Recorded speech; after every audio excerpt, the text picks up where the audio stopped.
Ledakan hebat terjadi saat pemusnahan amunisi tidak layak pakai di Desa Sagara, Kecamatan Cibalong, Kabupaten Garut, Jawa Barat, pada Senin 12 Mei 2025 pagi.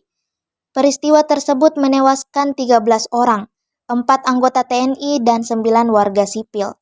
Seusai ledakan, beredar 2 video yang menunjukkan detik-detik kejadian. Dalam salah satu video, tampak sekelompok warga bermotor langsung mendekati lokasi, hanya beberapa detik setelah ledakan pertama. Diduga, mereka mencari sisa-sisa materi kuningan yang biasanya bisa dijual dan diolah kembali. Video kedua, terdengar suara memberi peringatan kepada masyarakat agar tidak mendekat karena masih ada potensi pecahan yang menyembur dari lokasi pemusnahan. Imbauan untuk memberi jeda agar warga menjauh sempat terdengar sebelum ledakan kedua terjadi. Kejadian tragis ini berlangsung sekitar pukul 9.30 waktu Indonesia Barat, di sebuah lokasi yang selama ini digunakan sebagai tempat rutin pemusnahan amunisi oleh militer. Warga setempat menyebut, kegiatan serupa sudah sering dilakukan dan biasanya disertai imbauan untuk tidak mendekati area pemusnahan.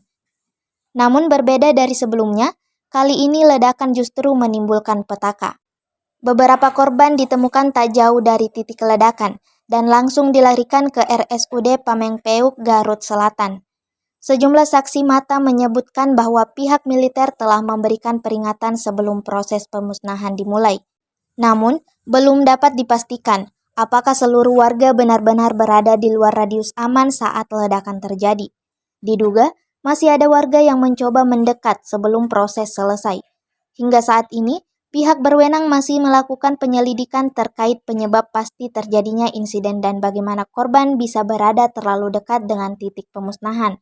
Situasi di lokasi sudah terkendali, dan aparat berjaga untuk memastikan tidak ada lagi warga yang masuk ke area terlarang tersebut.